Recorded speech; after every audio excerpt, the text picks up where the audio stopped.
My name is Hazel, and I've learned that beauty can be deceiving, and perfection is sometimes nothing more than a mask stretched over a rotting truth. There are moments in life that feel like they belong in a movie: luxury, elegance, laughter, and flawless appearances. But when the curtain lifts, what's revealed can silence a room louder than any explosion. It began with a celebration that could only be described as extravagant. $18,000 spent on every detail. The flowers were hand-picked, the table settings curated to perfection, the lighting soft and romantic, and the music timed like a heartbeat to the energy of the room. It was meant to be a fairy tale. It looked like one. But I knew something no one else in that room did. And once you know something that dangerous, it sits with you. It breathes against your conscience. It waits for the right moment to explode. The couple at the center of it all were radiant, her in white, glowing with maternal joy, him with pride lighting up every smile. They held hands like they had conquered the world together, like they had built something sacred. To anyone watching, they were a symbol of love, of new beginnings, of unity. But not to me, because beneath the shimmer of champagne glasses and designer dresses, I could see it. The cracks, the silence between the noise. The kind of truth that doesn't just destroy hearts, it rewrites people. There's a difference between watching a lie and knowing one. Everyone else believed they were witnessing the beginning of a new chapter in someone's love story. I was standing inside the epilogue, already knowing how it ends, already feeling the weight of words not yet spoken. They danced, they smiled, they toasted, every move choreographed with affection. But none of it mattered to the secret. Secrets have a strange way of owning the room. Even when they're silent, they scream. Even when they're invisible, they haunt. I watched that party unfold not with envy or anger, but with clarity. The kind of clarity that turns noise into static and people into silhouettes. It was no longer a celebration. It was a performance. One that everyone was applauding, but no one had truly seen. What do you do when the truth you hold has the power to shatter joy? When the knowledge you carry could flip the script of someone's entire life? The burden is not just in knowing, it's in choosing when or if to speak. That party became the stage for a decision I had already made. Not in anger, not in vengeance, but in the belief that pretending any longer would be worse than the damage truth could cause. People believe in signs. Some look for omens or signals to justify their actions. I didn't need one. The sign was written in the way the groom looked, at her with trust, and the way she avoided holding that gaze too long. The sign was there in the way people laughed a little too loudly, as if to drown out the discomfort of perfection. The sign was in the silence before each toast, the slight hesitation, the unspoken tension behind the cheers. Perfection has a weight to it. It presses down on everyone expected to uphold it, and eventually, it crushes something. That night was not about whether the party was beautiful or whether the guests were happy. It was about whether the truth could survive in a space that was built on denial. It was about the cost of silence, the price of maintaining the illusion. I didn't walk into that room looking for confrontation. I didn't dress up in secrets or plan to dismantle their celebration. But when you walk through a room full of lies with the only piece of truth, you carry a responsibility that cannot be shaken off. You are not there to hurt, you are there to reveal. And sometimes, revealing is the only way to heal, even if it begins by breaking. The conversations that evening were full of congratulations, of predictions, of dreams. People spoke of baby names, future plans, the nursery, the perfect glow of parenthood. Every word spoken felt like it was floating just above a cliff edge, and I was the only one who knew how far the fall would be. I observed it all with the calm of someone who had cried all her tears in advance. I had gone through the grief already. The disbelief, the anger, the sorrow. What was left now was peace, and with it, purpose. I didn't need anyone to believe me. I only needed to say it. I didn't need to convince. I only needed to confirm. The truth doesn't require applause. It only requires oxygen. There's a unique kind of loneliness that comes with knowing the truth when no one else does. You feel detached, like you're watching people through glass. You hear them, but you don't connect. You see them, but they blur. The more they celebrate, the more the truth pounds in your chest. Not out of spite, but out of inevitability. The lie can only dance for so long. Sooner or later, the music ends. The most dangerous lie is the one people want to believe. And in that room, surrounded by soft lights and fragile hope, no one wanted to know what I knew. But reality is merciless. It doesn't ask for permission before showing up. And when it doesn't care about how expensive the room is or how beautiful the couple looks. It cares only for what is real. The secret was simple, but devastating. The baby wasn't his. The life being built, celebrated, and immortalized in photos was constructed on a false foundation, and I was the one who knew it. I didn't guess. I didn't speculate. I had proof, irrefutable, undeniable, unwelcome proof. There is a difference between exposing a lie and weaponizing it. One comes from ego, the other comes from clarity. I wasn't there to cause pain. I was there because I couldn't carry the weight anymore. The party was beautiful, yes, but it was built on a silence too loud to ignore. So I waited. Not for the right moment to hurt, but for the moment when telling the truth would be an act of peace, not war. Because not all storms destroy. Some cleanse, and some reveal what the sun had hidden too long. That night was never about the gifts, the speeches, or the flowers. It was about truth and illusion meeting face to face. It was about how far someone is willing to go to keep a lie alive, and how strong one has to be to let it die in public. My name is Hazel, and by the time the party ended, it wouldn't be perfection people remembered. It would be truth. Truth doesn't arrive like lightning. It seeps in like a slow leak, soft and persistent, until everything it touches is soaked in discomfort. It begins as a whisper, a tiny ripple in the stillness of certainty. Then it grows. It settles in the corners of the mind, uninvited and unwelcome, yet impossible to ignore. It begins to color every thought, every glance, every word spoken, until pretending becomes harder than accepting. It started with doubt. Not loud, not obvious, just a shift in instinct. A quiet pause in a conversation. A glance that lingered, too long. Laughter that didn't match the moment. The kind of inconsistency that doesn't scream betrayal, but suggests it. Instinct doesn't provide proof. It plants the question. But questions, once planted, grow quickly. Inconsistencies multiply, details unravel, patterns emerge. When a story is told enough times, the truth eventually slips out in what isn't. Said, in what's too rehearsed, in what feels too perfect. And once suspicion sets in, every moment becomes evidence. Every silence, a confession. Every detail, a possible clue. Denial is a refuge, but it's never a permanent shelter. Eventually, the need to know overtakes the desire to trust. And in that battle between faith and fear, the truth wins. Not because it's stronger, but because it's relentless. The truth arrived in a form no one could dismiss. Factual, scientific, unambiguous. Not rumor, not jealousy, not a misunderstanding. A DNA test, cold, clinical, conclusive.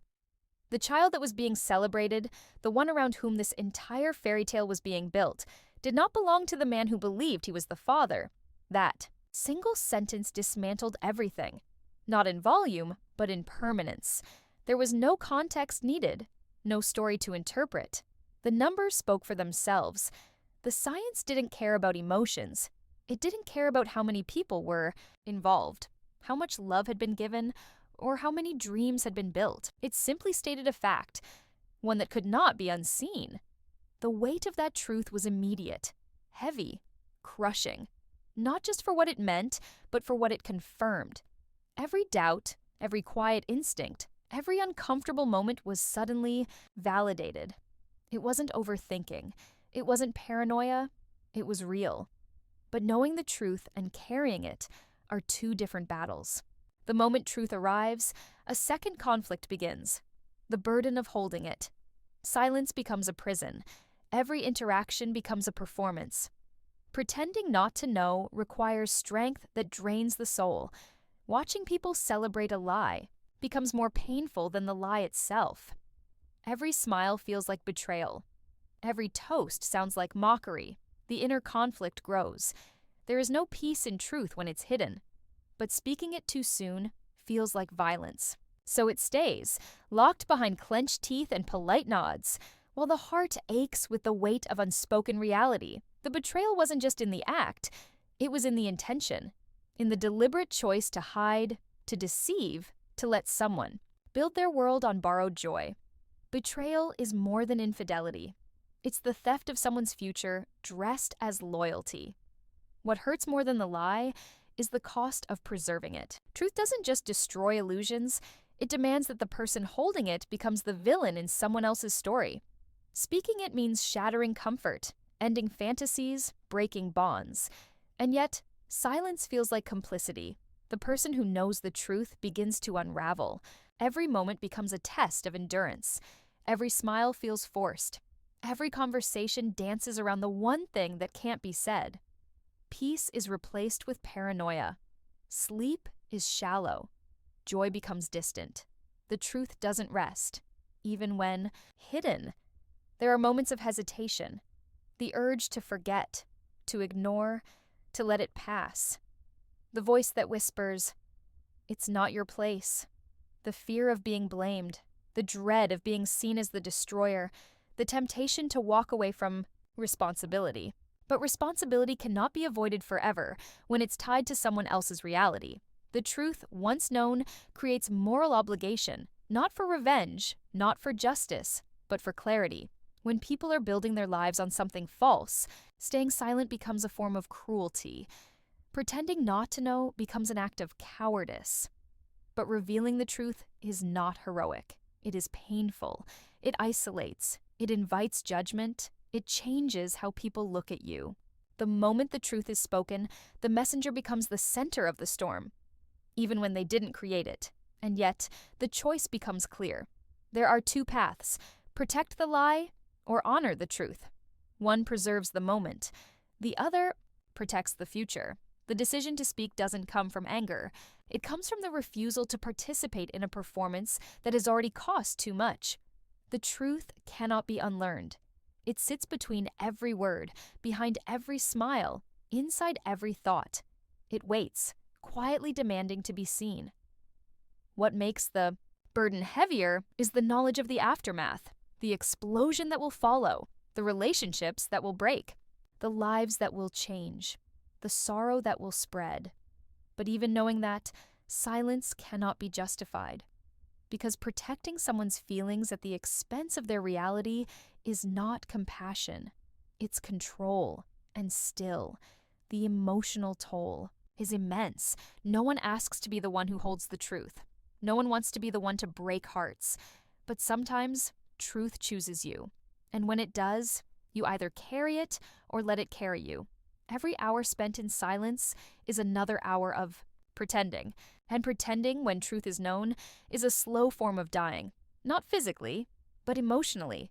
It erodes self-respect. It dulls intuition. It turns love into obligation and peace into performance. Even the simplest moments become complicated. A hug feels heavy. A compliment feels false. A photo becomes a reminder, not a memory.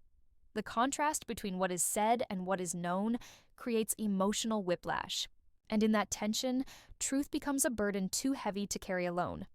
There comes a breaking point, a moment when the soul says, enough.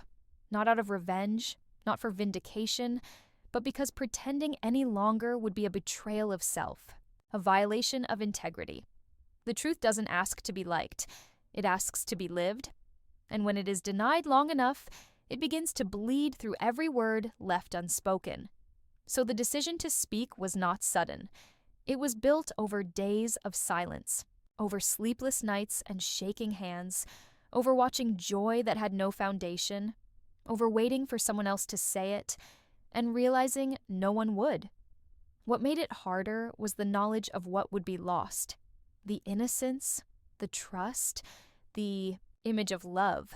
But what would be gained was something deeper: freedom. Not from the truth, but from the burden of hiding it. And in that realization, peace returned.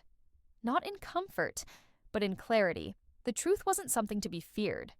It was something to be honored, even if it meant being the one who shattered the illusion. Because sometimes the person who breaks the lie is not cruel. They are the only one who loves the truth enough to set it free. The moment truth decides to rise, it does not seek permission. It does not bow to timing. It does not ask whether the crowd is ready. It waits, watches, and then arrives, unapologetic and clear. The performance had gone on long enough. The toasts, the applause, the carefully staged expressions of love and loyalty had flooded the room, but none of them had weight. They drifted like fog over a cliff, beautiful in shape, but empty underneath. When the air is filled with illusion, the truth doesn't need to shout. It simply needs to stand. There is a kind of silence that falls before disruption, not the quiet of calm, but the stillness before the storm. That silence does not come from peace, but from tension at its most fragile edge. The room was full, but reality was vacant. Every word spoken until that point had dressed the lie in silk, but nothing had removed it. And when something false is celebrated loudly, the truth eventually comes not to argue, but to dismantle. The revelation was not a scream. It was a sentence. One sentence, no embellishment, no emotion, no plea for understanding. The kind of sentence that strikes so cleanly, it doesn't feel like an impact. It feels like stillness collapsing. Words, simple in form but sharp with fact. No defense required, no context offered. Just the delivery of a truth that had been waiting to be spoken aloud. Truth, when finally voiced, does not arrive with apology. It does not tremble. It does not flinch under reaction. It stands in its own stillness, undeterred by how it will be received. And when spoken in a room built on pretense, it becomes louder than any sound. The sentence became a ripple that shattered everything it touched, not because it was dramatic, but because it was undeniable. The shock that follows such a moment is not chaos at first. It is quiet. Disbelief doesn't scream, it freezes. Faces shift slowly, thoughts stumble into each other. Eyes widen, lips part, but no words find their way out. The mind tries to protect the heart by delaying acceptance, but the truth does not wait for comfort. The energy of the room fractured. The warmth turned to chill. Laughter turned to silence. Movement turned to stillness. And in that stillness, the weight of one sentence began to unfold. People who had moments ago been part of a celebration now stood suspended in confusion. There was no immediate reaction, only impact. What followed was not chaos. It was awakening. One by one, realization spread. The people closest to the center of the story were hit first. Their faces transformed, not by anger, but by the weight of understanding. The betrayal did not have to be proven. It had been spoken, and in being spoken, it became real. There were no arguments. No one rushed to defend. There was nothing to counter. Facts do not require allies. The truth had been verified long before it was revealed. All that remained now was reaction, not to the speaker, but to the reality they had released. The room was no longer whole. It had split between those who had known only illusion and those who could now see the fracture, between those who had clapped for a lie and those who now sat in the debris of their disbelief. The change was visible, not loud, not violent, but permanent. And amid the unraveling, one figure stood still, the one who had spoken, not smiling, not triumphant, just present, just steady. The role they had played was not antagonist. It was witness, the one who could no longer stay silent, the one who had carried the burden until it became heavier than the consequences of speaking. There was no desire for validation, no search for sympathy, only the release that comes when truth is no longer buried. And that release did not feel like victory. It felt like freedom. Quiet, heavy, necessary freedom. The reactions that came later would be varied. Some would blame, some would deny. Some would retreat into silence, pretending not to understand. But none could undo the moment. None could return to the illusion once it had been broken. The lie had been lived, celebrated, dressed in ceremony. And now it had been removed, publicly, permanently. What made the moment powerful was not the revelation itself, but the way it had been delivered. Without rage, without performance, without the need to wound. That kind of clarity stings more than anger, because it cannot be dismissed as emotional. It cannot be chalked up to jealousy or vengeance. It stands too still to be thrown away. People remember moments of truth differently than they remember drama. Drama fades, truth stains, and this moment would not be forgotten. It would live in memory not for how loud it was, but for how final. It was the moment the story changed. Not with a bang, but with a sentence. The irony is that lies are often louder than truth. They come dressed in noise, celebration, and distraction. But truth, when finally spoken, doesn't need a spotlight. It creates one. It reveals everything else for what it is. The tension, the disconnection, the discomfort, all things that had been disguised now stood revealed. The person who had lived, believing in the lie, stood visibly altered. There was no question now, no room for maybe. The truth had been placed in front of them without bitterness, without distortion. What remained was theirs to feel, to confront, to carry, but for the one who spoke, there was no regret. The cost had already been paid in silence. This was not retaliation. This was not collapse. This was closure. Earned, deserved, long overdue. The party never resumed in its former shape. Laughter did not return. The speeches stopped. The music became background noise. People looked at one another differently, more carefully. Trust had been rearranged. Belief had been wounded. But beneath all of it, something necessary had occurred. The illusion was gone. From that moment on, nothing would be said the same way. Every word would be measured, every connection reconsidered. And though there would be discomfort, there would also be honesty, the kind that hurts at first, but heals without deception. Some would call the moment cruel. Others would call it brave. But the truth does not care what it is called. It simply remains. And in that room, in that moment, it finally had its place. Peace does not come from the absence of conflict. It is not born in applause, nor does it arrive wrapped in approval. It comes quietly after the fire has passed, when the noise has faded and the soul has nothing left to explain. Peace is what's left when the truth has been told, and the heart no longer carries the burden of silence. The aftermath of truth is not silence. It is a slow unfolding, a necessary shift in the air. People talk, they retreat, they question. Some cling to the remnants of denial, not because they don't believe, but because belief requires acceptance, and acceptance requires grief. To acknowledge the truth is to admit they were part of a lie, whether knowingly or not. That confrontation takes time. There is judgment, too. It often arrives disguised as concern or politeness. People look, whisper, speculate. They analyze tone, motive, delivery. They wonder if the truth could have been handled differently, more quietly, more privately. But their discomfort is not the truth's fault. It is the weight of their own fear that such a thing could be real. Truth makes people examine their choices. Their reactions say more about their relationship with honesty than it does about the one who spoke it. But peace is not concerned with perception. Peace does not negotiate its worth based on the audience's comfort. It belongs to the one who earned it, often at great cost. Peace is the reward for choosing integrity when silence would have been easier. It is the freedom to move forward without the weight of what was withheld. That kind of peace is not loud. It does not require validation. It does not chase recognition.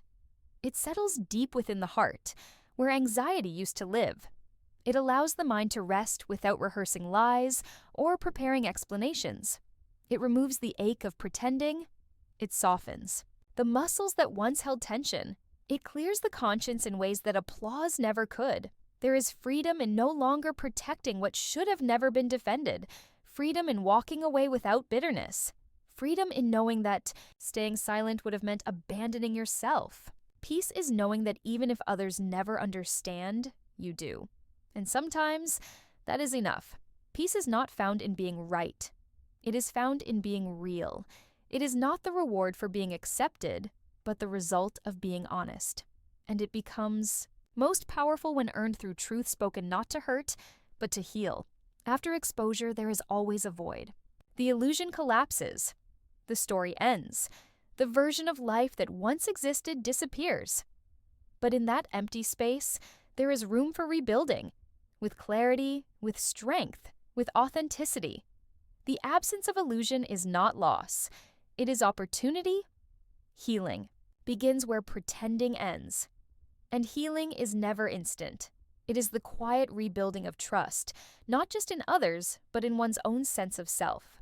The one who speaks the truth often has to piece themselves back together, not because they are broken, but because they've been carrying too much. Peace helps in that rebuilding. It gives permission to exhale, to rest, to exist without constant defense. The road ahead is never simple. People will rewrite the story to suit their comfort. They will project, deflect, and rearrange the truth to protect their own sense of security. But peace does not require that everyone tells the same story. It only requires that you are no longer part of a lie. Sometimes peace looks like distance, not out of anger, but out of self-respect. Sometimes peace sounds like silence, not the silence of suppression, but the silence of resolution. And sometimes peace feels like finally being able to breathe without questioning your own voice. Letting go is part of that peace. Letting go of expectations, of the need to be understood, of the illusion that closure always comes through conversation. Sometimes closure comes through a single choice, to stop carrying what was never yours to hold. Peace lives in that release. The memory of the moment remains, but it changes shape. It softens. It no longer pulses with regret or confusion. It becomes a reference, not a weight. A chapter, not a wound. And in time, it gives way to something stronger.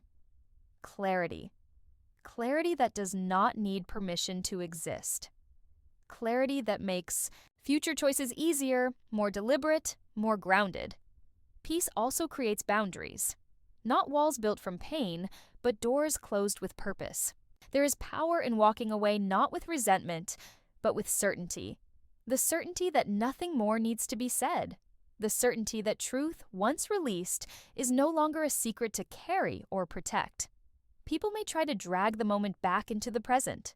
They may revisit it, reshape it, reuse it to serve their own narratives. But peace does not dwell there. Peace has moved on. Peace has no interest in reopening doors that led to deception. It is too busy creating space for what is real.